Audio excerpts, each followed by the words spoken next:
this is helping me orient to what it looks like to create simply because I need to create, and not for a particular purpose or a particular audience or any other reason.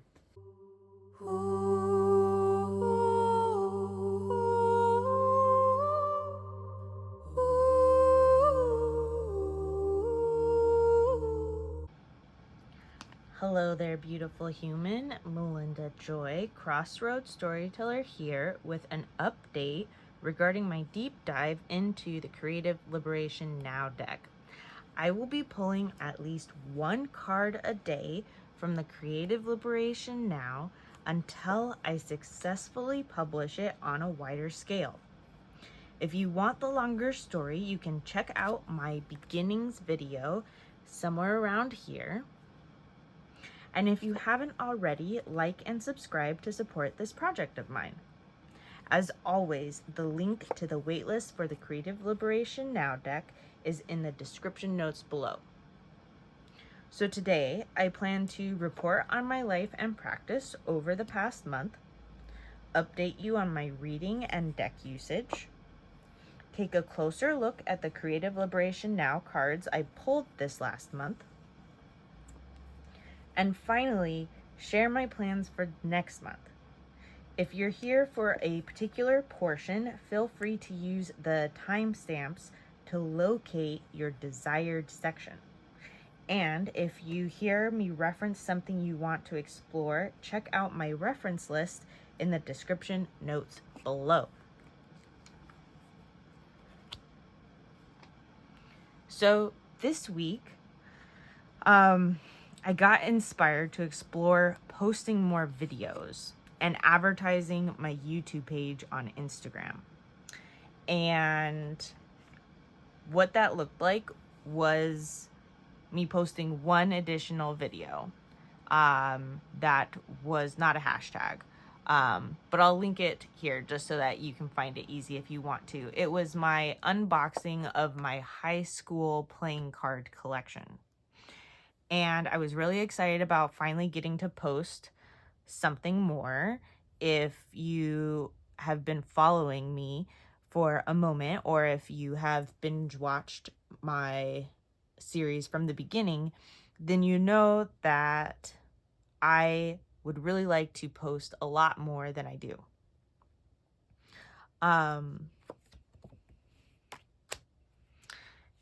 Yeah, but no one is watching my YouTube, and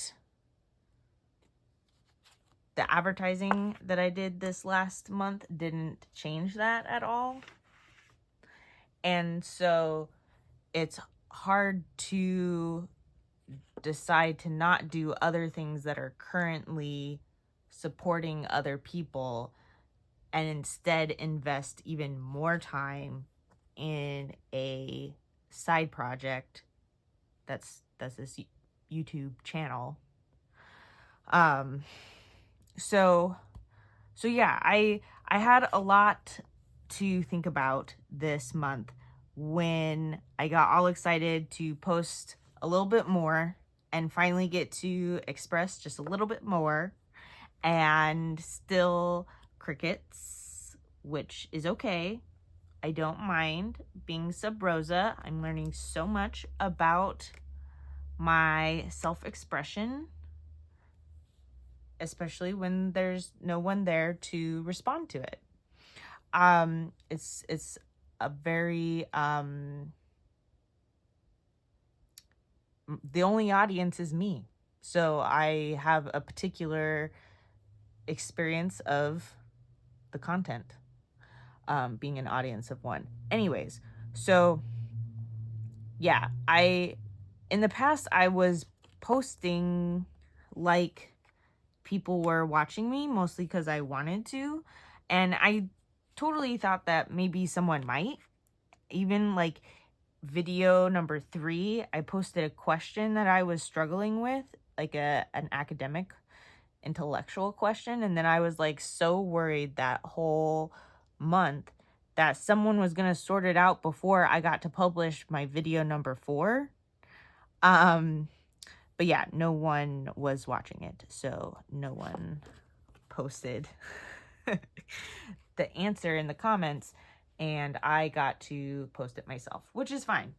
Like I said, I don't mean to sound like I'm complaining. I am a postpartum mother of 2, and I get to participate in a YouTube channel. Like, that's really exciting in and of itself. So I'm not complaining. I'm just stating what is. And what is that like 3 minutes of my video gets watched, which, yeah, just is. So yeah, that was how I kicked off this month. And then I received some mail from PM Press, which made me very, very happy. I received the Liberation Tarot and Turning Terrestrial Tides Tarot. This is really exciting, both because these decks are super cool decks, but also because I feel like PM Press would be a fantastic place to publish Creative Liberation Now. So I played with the Liberation Now in just by itself, and then because it's a very unique deck, and it just took me a moment to get to know it. I'm still getting to know it. It's that kind of deck. But I did really enjoy mixing Terrestrial Tides with Creative Liberation Now. It was just so fun. They played off of each other so well. Oh, sorry, this is upside down.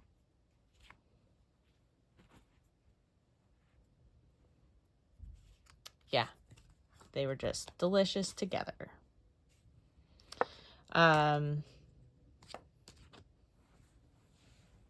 So yeah, I think it would be cool to share the Liberation Tarot with other people. I think it would be cool to do a walkthrough of it for my channel.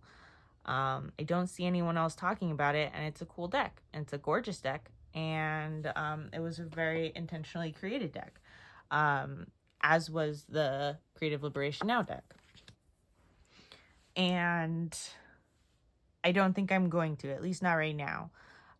We'll see if I get like a burst of energy, or maybe my in-laws will decide they want to babysit my children or something like that, and then I could have extra time. Like, I'm not gonna limit myself and say that it's not gonna happen at all, because I really would like for it to happen, but it's probably not going to happen. The other thing that happened this month was there was quite a bit of personal processing around birth, the birth that I had 8 months ago. And I also changed my sleeping arrangement, which meant I needed to reorganize the room, because it had changed drastically in the time that I spent away from it. And if you don't know what I'm talking about, you can find video number 2. I talk about how I had been sleeping in a separate room from my 3-year-old, but that I got the opportunity, it was going to work best for everybody to sleep with my 3-year-old. And this month it became different. It became better for me and the 8-month-old to sleep separately. So all of the birth processing meant that I needed extra sleep. And I had a place to do that because I had moved sleeping situations.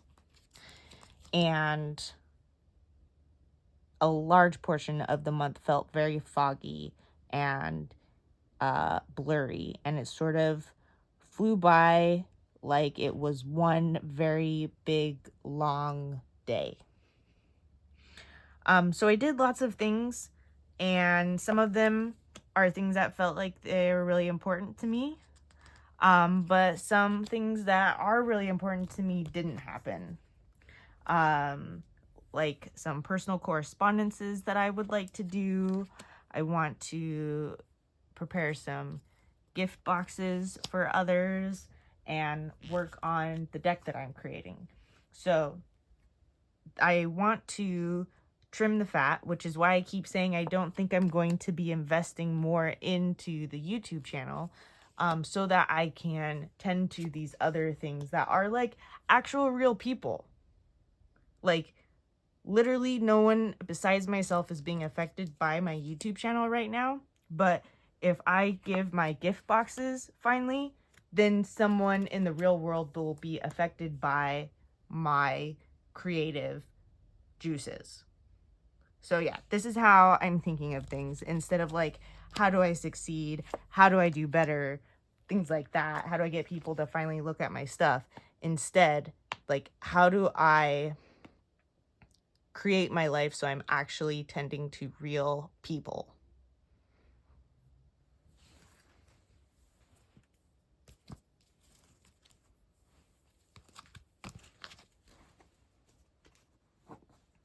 So when it came to books, I read quite a bit of Rachel Pollack's 78 Degrees of Wisdom.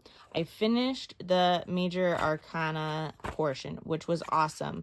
I really, really enjoyed how, just in general, Rachel Pollack does a really good job of mixing this like personal gnosis kind of knowing with the esoteric historical tradition. And I think that mixture is perfect and ideal. And Rachel Pollack does a really, really, really good example of it. And everyone's going to have their own version of it. I mean, some people aren't going to be idealizing that at all, but that's my ideal. And those who agree with me can find their own perfect mixture for themselves.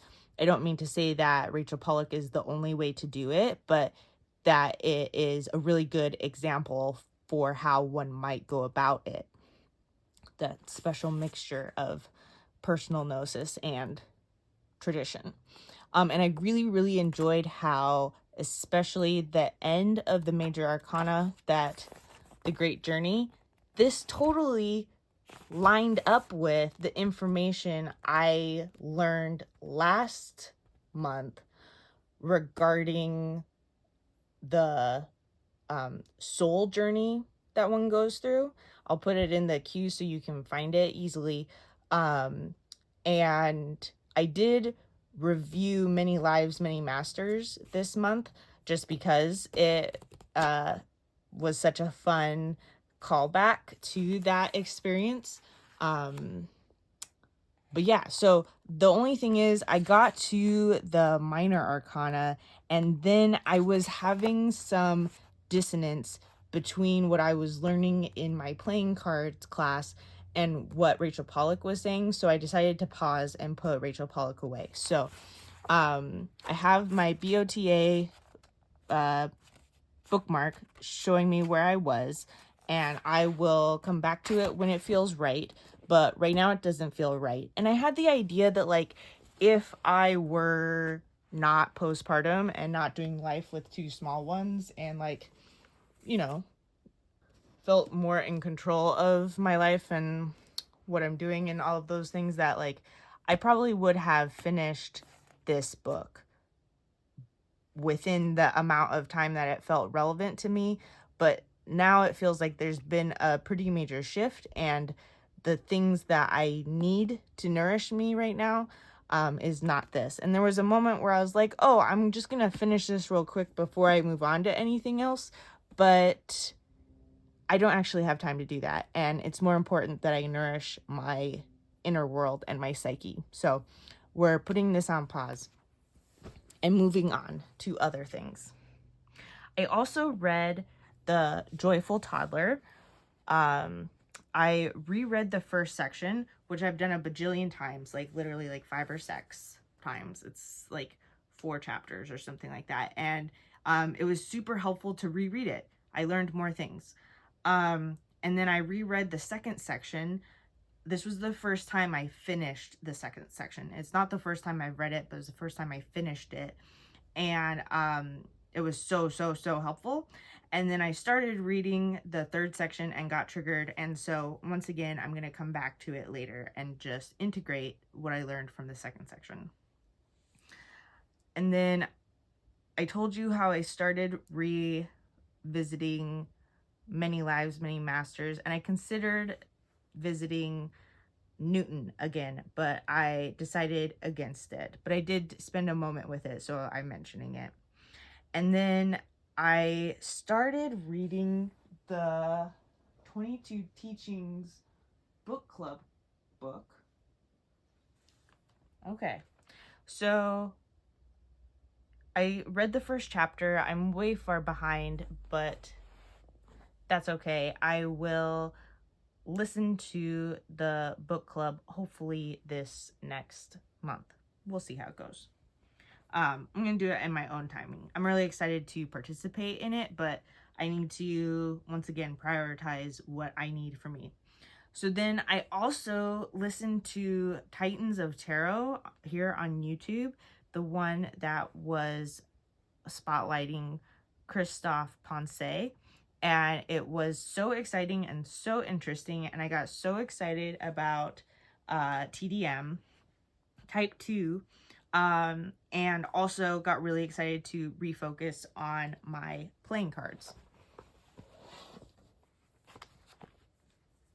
So I did start working on the notes I said I wanted to work on, and I'm almost done taking notes on the class, the 6 hours of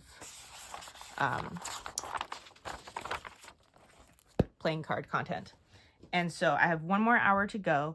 I'm really excited. It's the part where he talks about icons. Once again, I've referenced this in past videos, Professor Porterfield. And it was super exciting to actually follow through and take those notes, and I'm really excited to finish that this next month.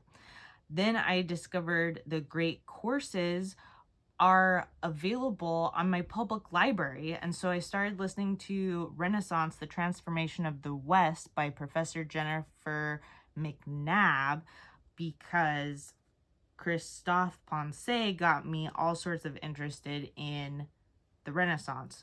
So I've started listening to that. I'm like 2-ish hours in, and then I discovered Rick Rubin's book, The Creative Act, and I was like, oh, this person doesn't say that they're a magician, but they feel like they have done plenty of magical work, and they say things that are in alignment with all of the magical knowledge I have obtained in my practice.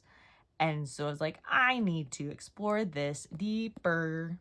And so I got it, and I've only just begun it because, once again, I'm only just beginning this shift that I was describing. But what's so cool about it is that it's so accessible. That's a chapter. That's something you can read before bed. That's something you can digest through your sleep. Like, that's in your dream world. That's awesome. This is like the most accessible magical book I've ever seen. You know, once again, I don't think Rick Rubin is like trying to make a magical book. I'm just saying it is magical. Also, note there's 78 areas of thought, 78 chapters. Sound familiar? 78 degrees of wisdom, maybe? Okay, so yeah, I think I've made the point. I think this is a magical book. I'm so excited to read it and be inspired by Rick Rubin. And yes, brilliance.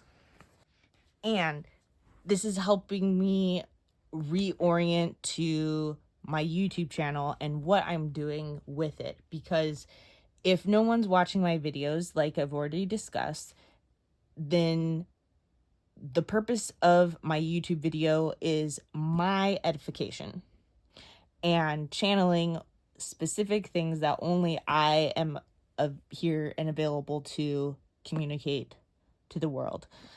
I don't mean to make it any fancier than it actually is, because it's just me talking about books and decks. But this is helping me orient to what it looks like to create simply because I need to create, and not for a particular purpose or a particular audience or any other reason. So other decks I used that I haven't already mentioned are the Outgrow Yourself, the Thoth, and my copy of Next World Tarot. So Next World Tarot was, I just felt like it and wanted it in my life. And so whenever it felt right, I'd ask it whatever questions I wanted to ask. I didn't actually use my playing cards this month. I intend to this next month, because now that I'm almost done writing the notes down, I intend to focus on the playing cards and creative liberation now in my personal time, my personal practice. I already told you where my TDM came through, why that got all exciting for me. This is the Swiss 1751 version of Tarot Day. Okay, so here's a little snippet that only you will know. I'm doing this intentionally. Everyone else will think I'm either bonkers or stupid. So because Ponce believes that Tarot de Marseille came from Marseillo, Ficino, and then was mispronounced by French people who knew a different word, Marseilla, that sounded more familiar to their ear than Marseillais. And so I think I'm going to go about life for the foreseeable future, we'll see how it goes, calling the Tarot de Marseille Tarot de Marseille instead of the other, and see if anyone notices, and see if there's any effect at all. But yeah, it'll be fun, at least for me. And then I mentioned before, I believe, that I started, yes, I mentioned it in my last video, that I started my, what is it called? Year head spread with 22 teachings. I used Outgrow Yourself, and so I pulled out the Thoth to compare the cards. So while I haven't done everything I intend to do with my year ahead spread, what I have done is I've paired all the cards I've pulled so far with their Thoth counterpart, and I have looked upon them and reflected on the month. So we'll see if I end up doing more than that in the future. It would be super cool if I found time to do more than that, but for right now, that is meeting the itch. Then for other people, the decks I used were Dark Days Tarot and Fifth Spirit Tarot. I really enjoy both of these decks. This one is so fun because it's square, and so I can get so much more information from 4 different ways the cards can be laid out. And then this deck is fantastically modernized RWS. I absolutely love all of the queerness in it, and I absolutely love all of the traditional esoteric associations. Like, see, this is the lovers drawing, and there is a Gemini and an air sign marking on that person's tattooed arm, which is awesome because those are the associations I make. So yeah, I enjoy both these decks a lot, and I enjoyed reading for those people a lot. Okay, so my Creative Liberation Now cards. The first ones I want to show are my fire. I did not pull very many fire cards. I pulled more cards this month than usual, but fire showed up very little. I think this may be an indicator that I had very little energy this last month. Like my personal willpower fire was being used to process personal things. Ooh, I like this as a representation of that. Is like baking. I think of these clay not vessels, clay, maybe they're vessels, but because sometimes I've seen these clay statues have the option to pour in liquid, and then it usually comes out the body places where in a woman's body the liquid does come out, like through the nipples and the vulva. Anyways, yes, it was more of a baking kind of experience. Here's an essence card, which is unusual for most tarot decks, except for the Minchiati. That deck has essence cards. So then when it comes to water, I got more cards than usual. I mean, more cards in water than I had been getting for a moment. Oh, I didn't see that before, that I got 2, 3, 4 in a row. Then we got 7, 9. So there was some kind of development. And feeler healer of water. Yes, hardcore. I was processing and healing my emotional body for sure. Yep, I did. Then air. Now, I think it's so interesting because every month I have done this. By this, I mean pulling cards from Creative Liberation.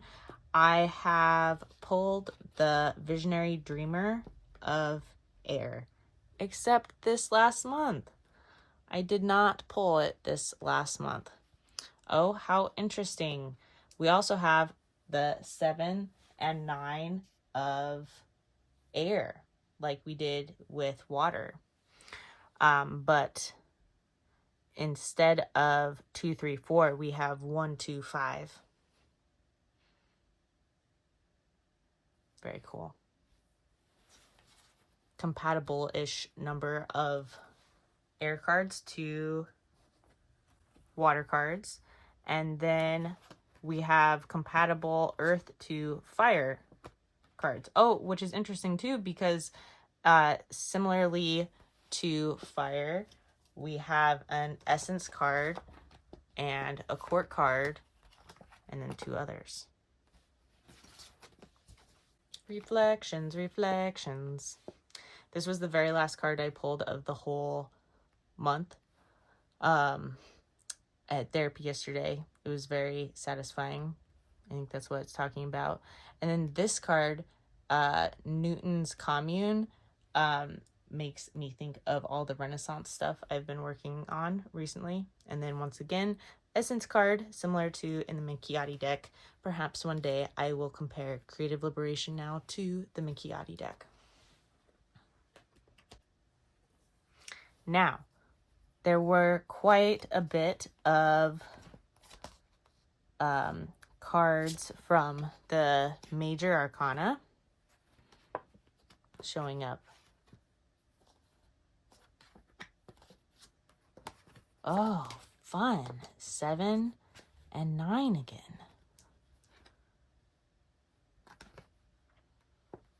So these are so fun. We have the priestess, like the traditional high priestess.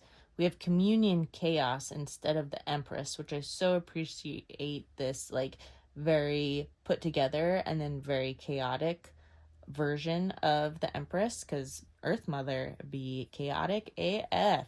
Then we have the generator instead of the chariot, which I think is an interesting play on the chariot. Oh, I just now saw we have the human design chart. Human design body chart in that picture. Ooh. Okay, peace and justice. For the justice card, bear witness instead of the hermit card, which I really enjoy because bear is spelled B-A-R-E, like vulnerability. Then we have the sun card and the Aeon card, which if you know the Thoth system, you know the Aeon is in place of judgment. I found myself with a lot of Fool cards. I actually prepared a favorite Fool video hashtag in response to Musings by Marcia, but as is the theme, I did not finish it to share. But I've been thinking about the Fools because of that. We've got what I've been calling the parachute Fool. In past months, I've talked about how this is really similar to my understanding of motherhood. We've got the lollipop Fool, the foxy Fool, one of my favorites. I don't actually know this Fool, which will... Oh, we've got a pack. Yes, we've got a pack of wolves. So something about one's wolf pack. But I'm excited to get to know this card more. We've got the Vulnerageous Fool and the Drunken Sobriety Fool. Yeah, I really had a hard time going deeper with the cards this month, but I enjoyed all of the pulls I got to make this month all the same. Then we've got probably the 4 multiverses I am the least familiar with. I think this one goes with the Drunken Sobriety Fool, though. And I believe this one might maybe go with... I think this is like the... this one's the free flying. This one is... let's see. I was right. This is the Sacred Sobriety multiverse. And it goes with the Sacred Sobriety Fool, Surrendered Universe, the Master Fool Universe. Like masterful, but Master Fool. And the Humble Universe.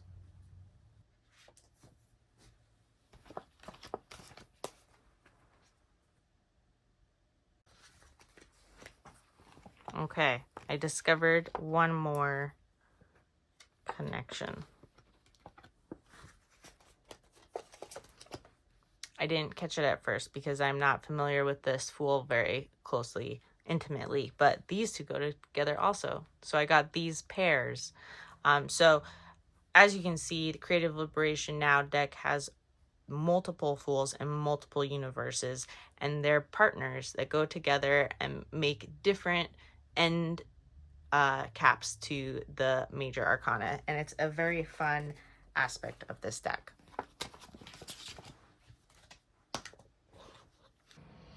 Okay, so I didn't explain very much how I did this, how I pulled cards this month. So what I did was I pulled a week at a time, like a whole run, one for each day. And then on occasion, when I felt like it, I would pull several cards for the day. And so I ended up pulling more cards than usual. I mean, just the usual that I've developed so far in the journey. And in the process, I got a lot of duplicate cards. So I want to go through those. I got each of these cards twice. And it's pretty interesting because there's two major arcanas, both that have to do with the literal creative physical act of like making babies, but also the multiverse doesn't always have to do with pregnancy in any sense of the word, or motherhood or things like that. Obviously this multiverse has some more mother connotations. However, something that is interesting to note is that within the Golden Dawn system, the universe card is the card that has, or the world card, sorry, either way, however you think about it, etc. It is associated with Saturn, which is associated with Binah, which is the dark feminine, the form from which all other forms are. So yeah, that's a little mothery to me, at least. And we've got Eighth Fire, which I believe was a pretty big theme last month.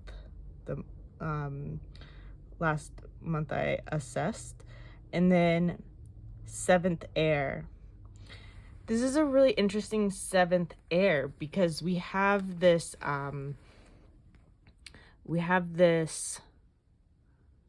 evolution, and at first it looks like a normal evolution, and then after we get to like the stereotypical part where the humanoid is walking upright like a normal person, we see someone bending over with a jackhammer, and then someone bending over even further on a computer, and it sort of looks like an arc, and like it's sort of back to the beginning.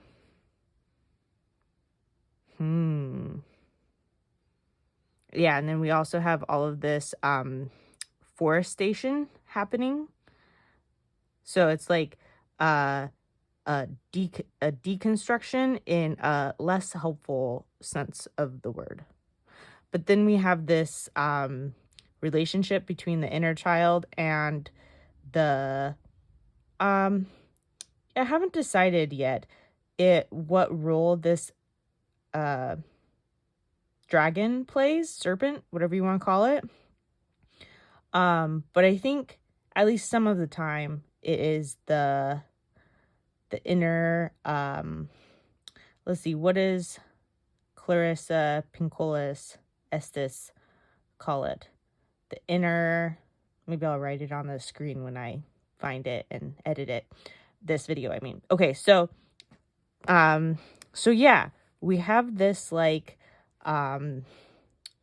ooh, this is fun. Okay, so and then we also have this two-sidedness of the Empress that as represented in this deck, where we have this sort of monstrous representation and then this serene, very like civil, for lack of a better term, representation, which I absolutely love. And we have this volcano and a normal mountain, also some fireworks perhaps, another sky serpent. Yeah, there's this two sides of the coin theme that I'm seeing. And then I got a couple cards 3 times, which is even more wild. Third water is fantastic. That's all sorts of celebration and enjoyment of others, which is fantastic because I am consistently with 3 people, my 2 children and my partner, my life partner. And then we have Bear Witness, which I think is awesome because I started off this video talking about how I have been reflecting and assessing, and I think Bear Witness has a lot to do with that. This being bare, being vulnerable, being honest, and witnessing that. Yeah, getting to know oneself through witnessing. Very, very cool.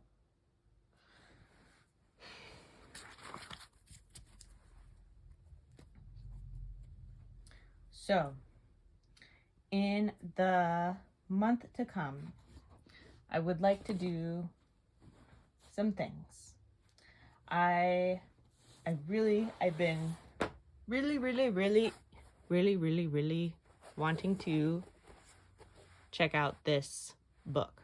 So stoked about Christophe Ponce. I think Ponce has his own book coming out, but this is a conversation between Ponce and Adams. Adams worked on the Solabusca. So I'm really excited to just get to hang out with Ponce for a little bit more intimately.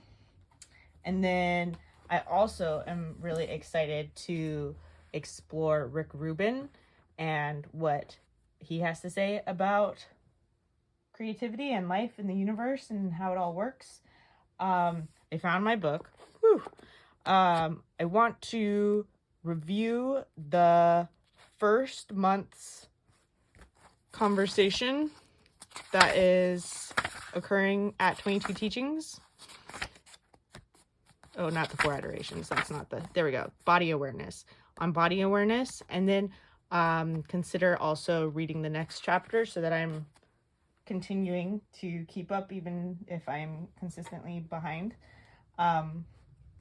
Also, it's really important that I finish my playing card notes because that expires this month. Like I said, though, I'm so close to finishing, just 1 more hour's worth of material. And then, of course, I want to be practicing with playing cards because what is the point of taking a class if you're not going to learn more about it? So these, I think, are going to be my primary decks this month. Creative Liberation now and the playing cards. I am still very fond of my Type 2 Marsilio, my Tarot de Marsilio. So I'm going to keep that around because I am, once again, so inspired by Ponce. And then I also want to start exploring the next month worth of cards, as well as perhaps do something more with the cards that have already happened this year.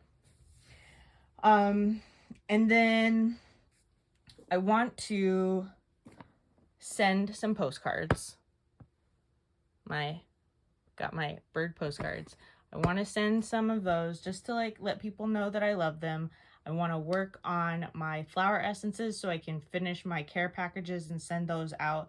And then above all else, I want to work on my own creative act, my own self-nourishing creative project, my deck that is in process.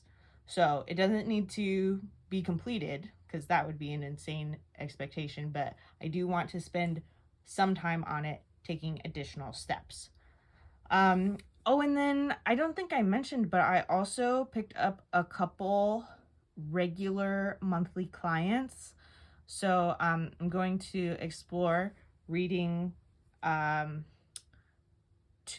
to 4 clients a month. We'll see what this month actually looks like, but and if I end up with all 4. So yeah, that seems like a plentiful plate, especially if I actually give all of these things my intentional awareness and attention. Okay. Yes. So many blessings. If you enjoyed what you saw, make sure to like and subscribe so that you can keep up with what else is coming.